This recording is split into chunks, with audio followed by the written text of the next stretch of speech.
Hello everyone, welcome back to an another video. हम कर रहे थे masses, variety of masses in chemistry, जिसमें हम लोगों ने फर्स्ट किया था एटॉमिक मास, उसके बाद हमने किया था एवरेज एटॉमिक मास। जो हमने किया था एटॉमिक मास सिंगल एटम के लिए एंड एवरेज एटॉमिक मास, अगर हमें एटम्स के बहुत सारे आइसोटॉप्स का मास फाइंड आउट करना हो तो उसके लिए हम एवरेज एटॉमिक मास का फॉर्मूला यूज करते हैं। आज हम उसी को कंटिन्यू कर रहे हैं। ये हमारा सेकंड पार्ट है जिसमें हम करेंगे molecular mass and formula mass के बारे में। तो सबसे पहले हम करते हैं मोलिकुलर मास के बारे में।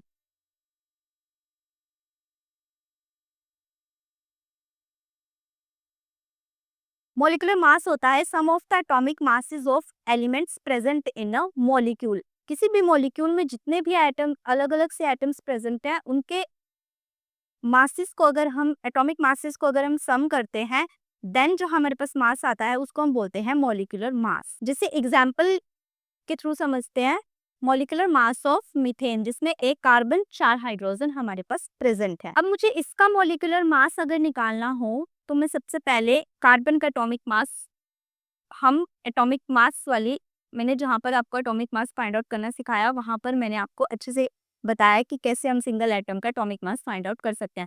तो यहाँ पर कार्बन का एटॉमिक मास होता है 12.011 प्लस हमने ऐड करना है हर एक एटम के एटॉमिक मास को।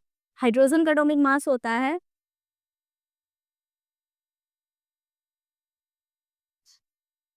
अब जी ये 4 है, मेरे पास यहाँ पर 4 हाइड्रोजन प्रेजेंट है, तो मैं इस एटॉमिक मास को 4 के साथ मल्टीप्लाई कर दूंगी और मेरे पास आंसर आ जाएगा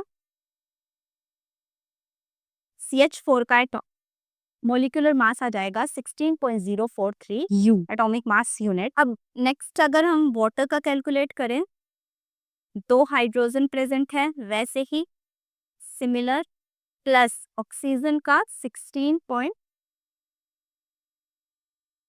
तो मेरे पास वाटर का मोलिकुलर मास आ जाएगा 18.02। अब नेक्स्ट हम देखते हैं फॉर्मूला मास के बारे में।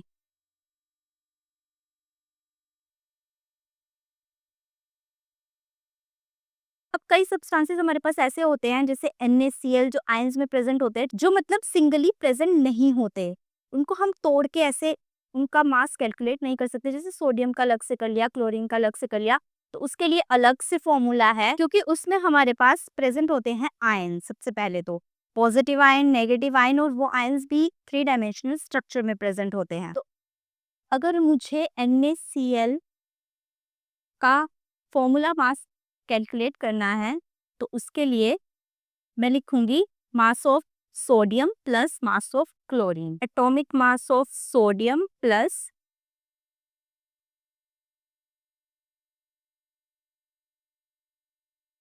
Atomic mass of chlorine.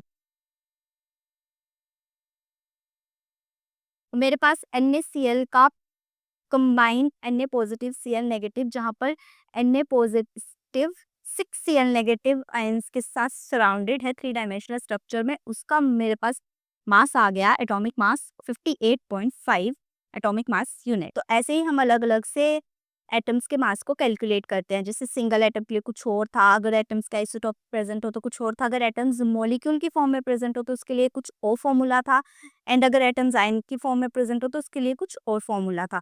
तो आपको ध्यान रखना है कि आपको कहाँ पर कौन सा फॉर्मूला यूज करना है। अब मैं आपको एक क्वेश्चन दे रही हूँ, आप लोग मुझे उसका आंसर कमेंट सेक्शन में बताना। Molecular mass of glucose.